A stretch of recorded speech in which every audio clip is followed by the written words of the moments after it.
In a century marked by two devastating wars, nuclear destruction, and technological advances beyond most people's wildest expectations, the year 1968 stands out as a year that shook the world to its very foundation. The counterculture roared in protest. Czechoslovakia exploded with cries of freedom, and the Vietnam War continued to trigger protests throughout the U.S. The Tet Offensive had confounded General Westmoreland's promise of imminent victory. The U.S. continued its bombing and land assaults of Vietnam cities. America woke up to the news, and a new round of student protests erupted.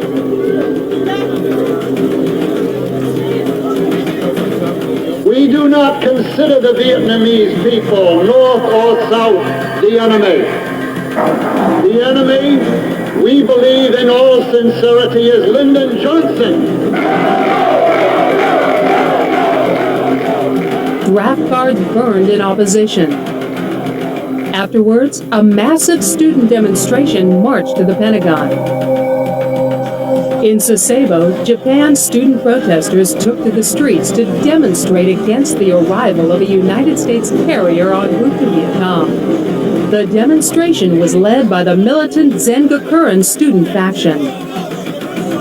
The U.S. carrier was believed to be armed with nuclear warheads. The fact that nuclear weapons were coming to Sasebo, located near Nagasaki, enraged students. The memory of nuclear destruction by the U.S. was still very fresh in their minds. The students marched through the narrow streets. Their confrontation with the police was extremely violent.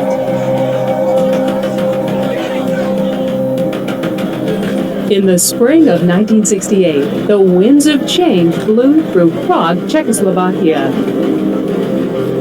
Under the leadership of Alexander Dubcek, Czechoslovakia aimed for a socialism which embraced democracy and economic reform.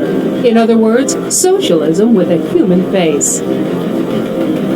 Students embraced this new political freedom. Public debates poured out onto the streets. The radio and press were granted more freedom.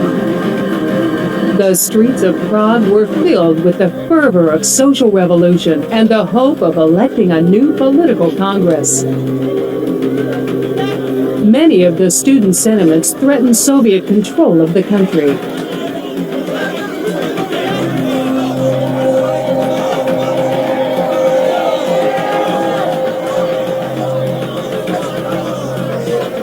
But the new reformers walked a delicate path. The memories of just a decade earlier in Hungary were fresh in every Czech's mind.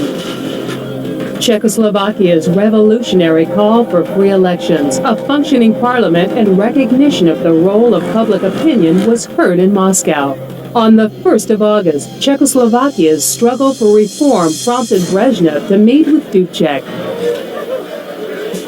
Dubcek hoped to alleviate Moscow's fears of proposed social and economic reforms. The negotiations were not simple. The Soviet Union demanded a clampdown on the press, a ban on all political groups, adherence to the Warsaw Pact alliance, and commitment to the Communist Party as the sole political power. Dubcek assured Brezhnev that the Communist Party had never been stronger. The talks lasted 4 long days. Information was limited. The nation waited with cautious anticipation. The leaders finally emerged with an agreement. Dubcek had reason to feel that ground had been gained. 2 days later, a common declaration was signed by 6 members of the Warsaw Pact. The principles of equality, sovereignty, national independence, and territorial integrity were reaffirmed. In the weeks that followed, Prague welcomed a series of unexpected visits by Warsaw Pact leaders: Marshal Tito of Yugoslavia, Walter Ulbricht of East Germany, and Ceausescu of Romania.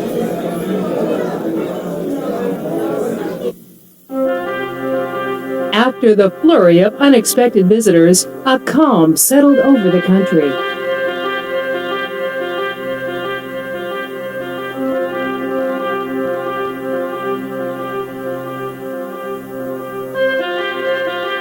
The elections for the new party Congress were just days away.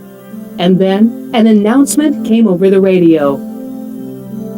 To all people of the Czechoslovak Socialist Republic, yesterday at 11 p.m., the armed forces of the Soviet Union, Polish People's Republic, German Democratic Republic, Hungarian People's Republic, and the Bulgarian People's Republic have crossed the borders of the Czechoslovakian Socialist Republic. This happened without the knowledge of the President of the Republic, Chairman of the National Assembly, Prime Minister, First Secretary of the party, as well as the organizations they represent.